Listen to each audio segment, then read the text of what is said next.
రేపు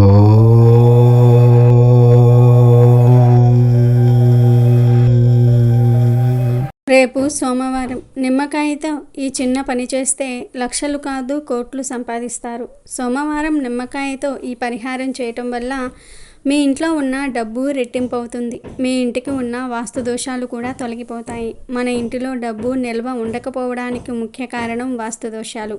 మన ఇంటికి వాస్తు దోషాలు కానీ, నరదృష్టి ప్రభావం వంటివి కానీ ఏమైనా ఉంటే మన ఇంటిలో డబ్బు నిల్వదు. అలాగే ఇంటిలో తరచుగా గొడవలు జరుగుతూ ఉంటాయి. మీ ఇంట్లో కూడా పిల్లలు మాట వినకుండా ఉంటే, మీ దాంపత్య జీవితంలో తరచుగా గొడవలు వస్తూ ఉంటే, ఎక్కువ డబ్బు పోగు చేయలేకపోతూ ఉంటే రేపు సోమవారం నిమ్మకాయతో ఈ పరిహారాన్ని చేయండి. నిమ్మకాయ చాలా శక్తివంతమైనది. నిమ్మకాయలలో దైవిక శక్తులు ఉంటాయి.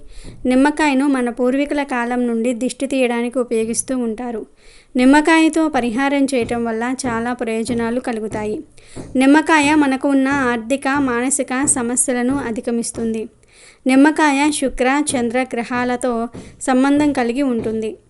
పుల్లని నిమ్మకాయ శుక్రగ్రహంతో సంబంధం కలిగి ఉంటుంది. అందులోని నీరు చంద్రునితో సంబంధం కలిగి ఉంటుంది. నిమ్మకాయతో సోమవారం రోజు ఈ చిన్న పని చేస్తే గ్రహాల అనుకూలతలను కూడా పొందుకుంటారు.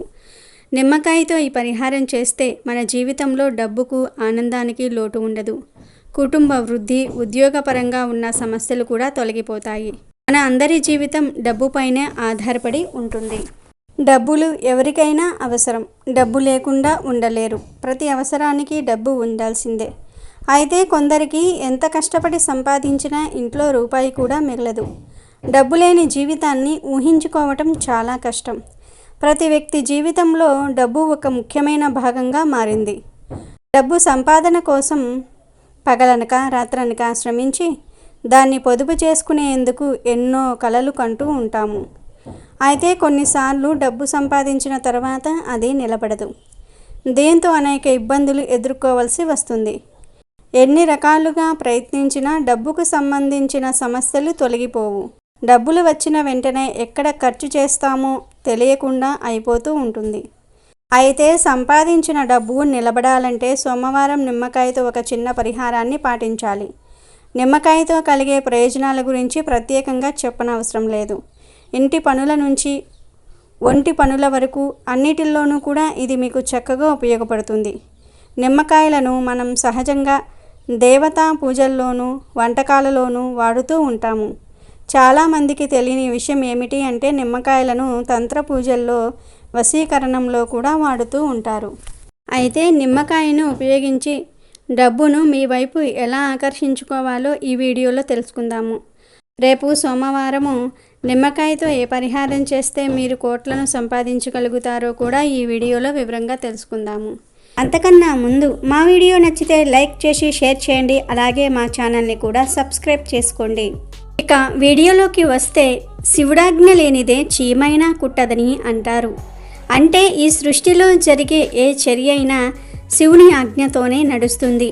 8 దిక్కులకు, నవగ్రహాలకు అధిపతి అయిన శివుడి కరుణ ఉంటే ఎలాంటి గ్రహదోషాలైనా తొలగిపోతాయట. ఆ పరమేశ్వరునికి సోమవారం అంటే చాలా ఇష్టం. హిందూ మతం ప్రకారం వారంలోని 7 రోజులు ఏదో ఒక దేవతలకు అంకితం. ఇందులో సోమవారం అంటే శివుడికి అంకితమైన రోజు. సోమవారం నాడు విధి విధానాలతో, భక్తి శ్రద్ధలతో పూజలు చేస్తే మహాశివుడి కటాక్షం లభిస్తుందంటారు. కోరిన కోరికలు నెరవేరుతాయి. కేవలం ఓ చెంబు నీళ్లు, స్వచ్ఛమైన భక్తి చాలంటారు జ్యోతిష్య పండితులు. సోమవారం వ్రత ఉపవాసంతో పాటు కొన్ని పద్ధతులు పాటిస్తే శివుడి అనుగ్రహం కలిగి అన్ని కష్టాలు దూరమవుతాయి. దాంతోపాటు ఇల్లంతా ధనధాన్యాలతో నిండిపోతుంది. సోమవారం నాడు కొన్ని ప్రత్యేకమైన పద్ధతులు ఆచరిస్తే శివుడు ప్రసన్నుడై భక్తుల అన్ని కోరికలు నెరవేరుస్తాడని పండితులు చెప్తూ ఉన్నారు. శివుడి కటాక్షం కోసం ఎలాంటి పద్ధతులు ఆచరించాలో తెలుసుకుందాం. జ్యోతిష్య శాస్త్రం ప్రకారం సోమవారానికి ప్రత్యేక మహత్యం ఉంది. ఒకవేళ వారంలోని మొదటి రోజు ప్రారంభం శివుడి పూజతో జరిగితే వారమంతా భక్తులపై ఏ విధమైన కష్టం రాదని నమ్మకం. సోమవారము ఉదయం స్నానం చేసిన తర్వాత శివుడిని పూజించాలి. పూజ సమయంలో శివలింగంపై గంగాజలం సమర్పించాలి. ఆ తర్వాత నెయ్యితో దీపం వెలిగించాలి. చందనము బొట్టు పెట్టాలి. శివుడి పూజా సమయంలో శివ చాలీస శివాష్టకము పఠించాలి. దీనివల్ల భక్తుల కష్టాలు ఇబ్బందులు అన్నీ దూరమవుతాయి. అన్ని కోరికలు త్వరగా పూర్తవుతాయి. శివుడు ప్రసన్నుడై భక్తులపై వరాలు కురిపిస్తాడు. జ్యోతిష్య శాస్త్రం ప్రకారం వైవాహిక జీవితం దుఃఖమయంగా ఉన్నా లేదా పెళ్లిలో ఏ విధమైన సమస్యలు ఎదుర్కోవలసి వస్తున్నా సోమవారం రోజు శివాలయంలో గౌరీ శంకరుడికి రుద్రాక్ష సమర్పించాలి. ఇలా చేయటం వల్ల ఆ వ్యక్తి కష్టాలన్నీ దూరమవుతాయి. ధనవర్షం కురుస్తుంది. వేదాలు లింగ రూపంలో ఉన్న శివుణ్ణి పూజిస్తే ఆ వ్యక్తి జీవితంలో ఉన్నత స్థానాలకు చేరుకుంటారని పండితులు చెప్తూ ఉంటారు. శివుడికి విభూది అత్యంత ప్రీతిపాత్రమైనది. ఎవరైతే విభూదిని ధరిస్తారో వారికి శివుని అనుగ్రహం ఎల్లప్పుడూ ఉంటుంది. శివునికి 3 ఆకులు గల బిల్వపత్రాలు ఎంతో ఇష్టం.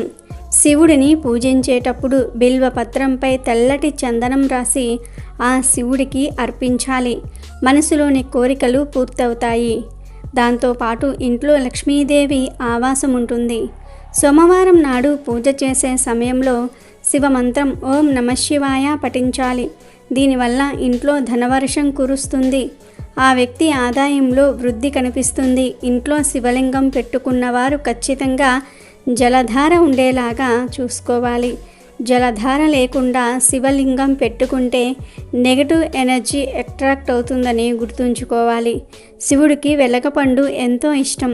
వెలగపండును శివుడికి సమర్పిస్తే దీర్ఘాయుష్షు సొంతమవుతుందని పురాణాలు చెప్తూ ఉన్నాయి. శివునికి పూజ చేసే సమయంలో శివలింగంపై ఎట్టి పరిస్థితుల్లోనూ కూడా కొబ్బరి నీళ్లు పడకుండా చూసుకోవాలి. శివుడికి పూజ చేసే సమయంలో ఈ జాగ్రత్తలు తప్పనిసరిగా పాటించాలి. శివుడు అభిషేక ప్రియుడు. కేవలం చెంబుడు నీళ్లు పోసి భక్తితో పూజిస్తే శివుడు ప్రసన్నం చెంది మనకు ఉన్న కష్టాలను సమస్యలను తొలగిస్తాడు. అయితే శివుడు అనుగ్రహం మనపై ఎల్లప్పుడూ ఉండాలి అంటే శివుడిని ప్రతిరోజు ఈ 3 సమయాలలో పూజించాలి అని పండితులు చెప్తూ ఉన్నారు. అందులో మొదటిది సూర్యోదయం వేళల్లో సూర్యుడు ఉదయించేటప్పుడు శివుడికి అభిషేకం చేసి పూజలు చేస్తే శివుడు ఇట్టే ప్రసన్నం చెంది మీ మనసులోని కోరికలను నెరవేరుస్తాడు. ఒక రోజులో సూర్యుడు 3 దిశలు మారుతాడు. అందులో ఒకటి ఉదయం అంటే సూర్యోదయ సమయం, మరి ఒకటి మధ్యాహ్నం సరిగ్గా 12 గంటలకు, ఇంకొకటి సాయంత్రం అంటే సూర్యాస్తమయం. ఈ 3 సమయాలలో శివుణ్ణి ఎవరు తలుచుకుంటారో, ఎవరు నిష్టగా పూజలు చేస్తారో వారి కోరికలను శివుడు క్షణాలలో తీరుస్తాడు. అంతేకాదు ఆర్థికంగా ఆరోగ్యపరంగా ఎటువంటి సమస్యలు మీ దరి చేరవు. సూర్యుడు దిశలు మార్చేటప్పుడు శివుడు కైలాసాన్ని విడిచి నందితో కలిసి భూలోకం విహారం చేస్తాడని పండితులు చెప్తూ ఉన్నారు. కాబట్టి ఈ 3 సమయాలలో శివుణ్ణి పూజించి మీ జీవితంలో ఉన్న కష్టాలను సుఖాలుగా మార్చుకోండి. ఈ 3 సమయాలలో శివుణ్ణి తలుచుకున్న చాలు మీ మనసులోని కోరికలు క్షణాలలో తీరిపోతాయని పండితులు చెప్తూ ఉన్నారు. శివుడిని ప్రతిరోజు పూజించే వారికి శివుడు అభయాన్ని ఇస్తాడని పండితులు చెప్తూ ఉన్నారు. కాబట్టి ప్రతి ఒక్కరూ కూడా శివుణ్ణి ప్రతిరోజు ఈ 3 సమయాలలో అంటే సూర్యోదయం అయినప్పుడు, మధ్యాహ్న సమయంలో మరియు సూర్యాస్తమైనప్పుడు శివుణ్ణి ఆరాధించి మీ మనసులోని కోరికలను నెరవేర్చుకోండి. శివుడి అనుగ్రహం మీపై ఎల్లప్పుడూ ఉండాలి అన్నా, మీ జీవితంలో ఎలాంటి కష్టాలు సమస్యలు రాకుండా ఉండాలి అన్నా శివుడికి ఈ 3 సమయాలలో పూజలు చేయండి. ఈ 3 సమయాలలో శివుడిని తలుచుకున్న క్షణాలలో మీ కోరికలు నెరవేరుతాయి. ఇక వీడియోలోకి వస్తే రేపు సోమవారం ఉదయం ఈ పరిహారం చేయాలి. ఈ పరిహారానికి ఒక మంచి నిమ్మకాయ కావాలి. దీనితో పాటు ఒక ఎరుపు రంగు వస్త్రం, 5 యాలకులు, ఒక లక్ష్మీ గవ్వ తీసుకోండి. ముందుగా ఎరుపు రంగు వస్త్రాన్ని శివుడి పటం ముందు పరచండి. శివుడి పటం ముందు పరిచిన ఎరుపు రంగు వస్త్రంపై ఒక నిమ్మకాయను పెట్టండి. మీరు ఏ నిమ్మకాయ తీసుకున్నా పర్వాలేదు. ఒక మంచి నిమ్మకాయను తీసుకుని దానిని కడిగి పసుపు రాసి కుంకుమతో 5 బొట్లు పెట్టి ఆ ఎరుపు రంగు వస్త్రంలో వేయండి. ఆ తర్వాత 5 యాలకులను మీ చేతిలో పట్టుకొని మీకు ఉన్న ధన సమస్యలు చెప్పుకోండి. బ్యాంకు పరంగా ఉన్న సమస్యలు, జీతం పెరగటం లేదని, వ్యాపారంలో లాభాలు కలగటం లేదని, ఇలా మీకు ధనపరంగా ఏ సమస్య ఉంటే ఆ సమస్య గురించి చెప్పుకొని ఆ 5 యాలకులను నిమ్మకాయ ఉన్న వస్త్రంలో వేయండి. ఆ తర్వాత ఒక లక్ష్మీ గవ్వను ఆ మూటలో వేయండి. లక్ష్మీ గవ్వ అంటే లక్ష్మీదేవికి ఎంతో ఇష్టం. లక్ష్మీ గవ్వ ఇంటిలో ఉంటే సకల దేవతల అనుగ్రహం మీ పైన ఉన్నట్లే. ఇక ఆ మూటలో కొంచెం పసుపు కుంకుమ వేసి కొన్ని అక్షింతలు కూడా వేసి మూట కట్టాలి. ఈ పరిహారం చేసే ముందు దీపం వెలిగించుకోవాలి, ఆ తర్వాత వెయ్యాలి. మూట కట్టిన తర్వాత దానికి ధూపం చూపించి ఇంటి బయట కట్టాలి. ఇలా ఈ మూటను ఇంటి బయట కట్టడం వల్ల మీకు శివ అనుగ్రహంతో పాటు కుబేరుడి అనుగ్రహం కూడా కలుగుతుంది. దాంతో మీరు కోటీశ్వరులుగా మారిపోతారు. నిమ్మకాయ, యాలుకలు, గవ్వలు ఇవన్నీ ధనాన్ని ఆకర్షిస్తాయి. ఇంకా ఇవి వేసిన మూటను మీ ఇంటికి కట్టడం వల్ల వాస్తు దోషాలు, గ్రహ దోషాలు తొలగిపోతాయి. యాలుక్కాయలు, లక్ష్మీ గవ్వలంటే చంద్ర మరియు శుక్రగ్రహాలకు కూడా ప్రీతికరమైనవి. వీటిని ఇంటి గుమ్మానికి లేదా కిటికీకి కట్టడం వల్ల చంద్ర మరియు శుక్రగ్రహాల అనుకూలత లభిస్తుంది. శుక్ర మరియు చంద్రగ్రహాలు ఆనందానికి, మనశ్శాంతికి కారకులు. ఈ గ్రహాల అనుగ్రహం మనపై ఉంటే మనకు జీవితంలో ఆనందానికి లోటు ఉండదు. మనసు స్థిమితంగా ఉంటుంది, సంపాదన వృద్ధి చెందుతుంది. సోమవారం చంద్రగ్రహానికి అంకితం చేయబడిన రోజు. రేపు సోమవారం మీరు ఈ మూటను ఇంటి బయట కడితే ఇక మీ జీవితానికి తిరగనేదే ఉండదు. మీ ఇంట్లో ఆనందము, ఐశ్వర్యము పెరుగుతాయి. మరి ప్రతి ఒక్కరూ కూడా రేపు సోమవారం నిమ్మకాయతో ఈ పరిహారాన్ని చేసి మీకు కావలసినంత డబ్బును సంపాదించుకుని ఆనందంగా జీవించండి. శివుడు, శంకరుడు, పరమేశ్వరుడు, రుద్రుడు, భోలేనాథ్, ముక్కంటి ఇలా ఎన్ని పేర్లో ఆ జంగమయ్యకు.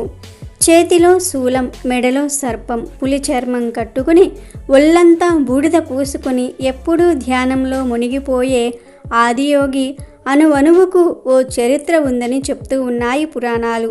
అయితే శివుడికి మూడో కన్ను ఎలా వచ్చింది అన్న ధర్మ సందేహానికి మాత్రం పురాణాలలో రకరకాల కథలు ఉన్నాయి.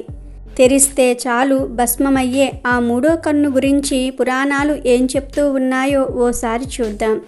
ఒకానొక రోజు శివుడు ధ్యానంలో నిమగ్నమై ఉన్న సమయంలో ఆ స్థలానికి ఆయన భార్య పార్వతి విచ్చేస్తుంది. ఆయన ధ్యానంలో ఉన్నాడని గమనించిన పార్వతి భర్తను సరదాగా ఆట పట్టిద్దామని మనసులో అనుకుంటుంది. శివుడు వెనుక నుంచి వెళ్ళి తన 2 చేతులతో ఆయన 2 కళ్ళను మూస్తుంది.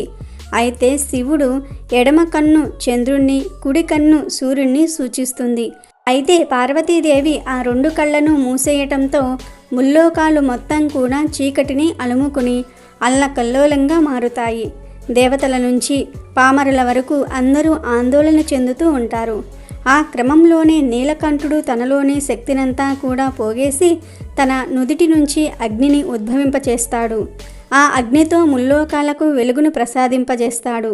ఈ క్రమంలోనే శివుడికి మూడో కన్ను వచ్చిందని పురాణాల్లో ఉన్న కథ. అయితే ఈ అగ్ని వేడికి పార్వతీదేవి చేతులకు చెమటలు పట్టగా ఆ చెమట చుక్కల నుంచి అంధకుడు ప్రాణం పోసుకున్నట్లుగా పురాణాలు చెప్తూ ఉన్నాయి. ఇదిలా ఉంటే మరిన్ని కథలు కూడా వాడుకలో ఉన్నాయి. ఆదిపరాశక్తి త్రిమూర్తులైన బ్రహ్మ, విష్ణు, శంకరులను సృష్టిస్తుంది. అయితే ఈ ముగ్గురిలో ఎవరో ఒకరు తనను వివాహం చేసుకోవాల్సిందిగా ఆదిపరాశక్తి ఆజ్ఞాపిస్తుంది. మొదట ముగ్గురు కూడా అందుకు నిరాకరిస్తారు. దీంతో తీవ్ర ఆగ్రహానికి గురైన ఆదిపరాశక్తి తన మూడో కన్ను తెరచి ముగ్గురిని భస్మం చేస్తానంటూ శపించగా పరమేశ్వరుడు ఈ సమస్యకు పరిష్కారం చూపిస్తాడు. తనకు ఆ మూడో కన్ను ఇస్తే తాను వివాహం చేసుకుంటానని మాట ఇస్తాడు శివుడు. అన్నట్టుగానే ఆదిపరాశక్తి శివుడికి మూడో కన్ను ప్రసాదిస్తుంది. ఆ మూడో కన్ను పొందిన వెంటనే శివుడు దాన్ని తెరచి ఆదిపరాశక్తిని భస్మం చేస్తాడు. అలా భస్మమైన బూడిదను ఒక భాగాన్ని పార్వతిగా, మరో భాగాన్ని లక్ష్మిగా, ఇంకో భాగాన్ని సరస్వతిగా సృష్టించారని పురాణాలు చెప్తూ ఉన్నాయి. ఇలా ముక్కంటి గురించి పురాణాలలో ఎన్నో రహస్యాలు దాగి ఉన్నాయి.